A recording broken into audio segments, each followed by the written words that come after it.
Zay ny mikasika an'iny farany indray ny eo amin'ny lafiny bola lavalava nanao satria dia efa raikitra indray ny fifaninana no an'ny top 14. Manomboka malasabotsy sy androany tokoa ny andro voalohany amin'izany fedina ny tompon-dakan'ny ligina Lamanga ho an'ny top 14 izany saika nivoaka nandraisa avokoa aloha ireo ekipa lehibe tamin'ity androany ity sy ny omaly zany ny Tamma sy ny Kosfa no lalao rahantsika amin'ity fanadihadiana voalohany ity nivoaka nandraisa tamin'isa 20 no 9 moa ny tanora nanosy be milalao.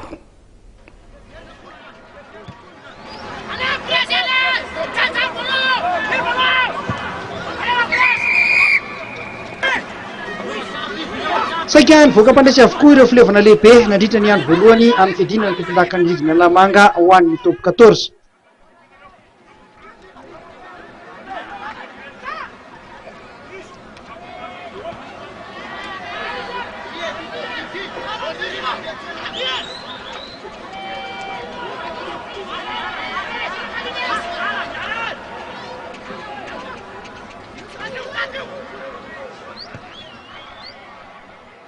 Lalona namarika ity andro voalohany ity ny fihaonana teo amin'ny Kosfa manao akanjo manga sy ny Tamma manosy be manao akanjo mainty. Resin'ny Tamma tamin'isa 20 ny Kosfa io tolo akanjo io tetsy Mahamasina.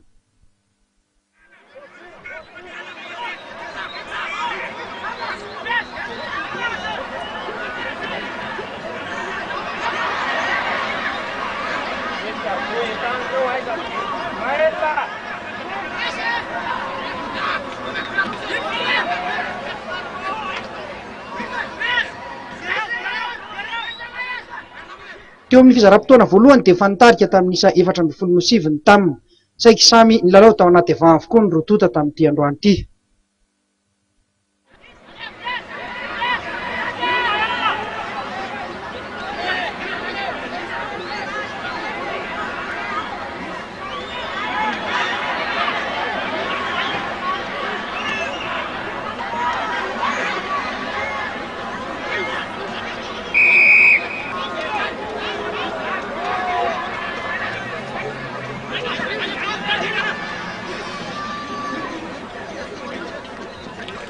Teo amin'ny fizara-potoana faharoa dia nanova lalao ny Kosfa izay sady nampiasa 3 quart aingam-pandeha ka nisesisesy ny baolina matin'izy ireo. Tsy afa nandeha lavitra araka izany ny Tamma fa dia notomory ny Kosfa hatrany ny isa teny amin'ny solaitra be.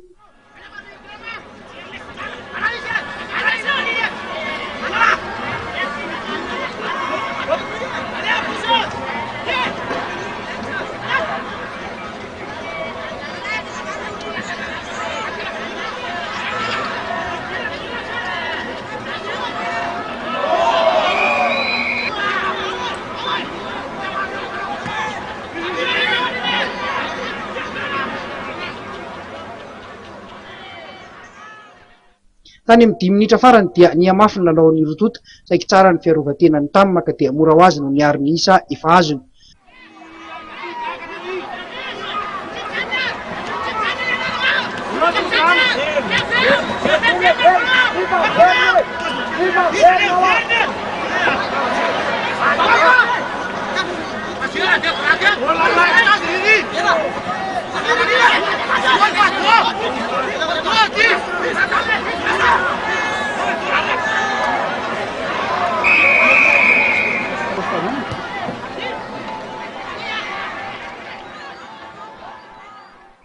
Toy izao ireo vokatra hafa tamin'ity andro voalohany ity ny 3FP nanamotsana ny Kiopa 2-20 no 9. Ny USA nakady fotsiny nandresy ny 3FI tamin'isa 3-20 no 4-12.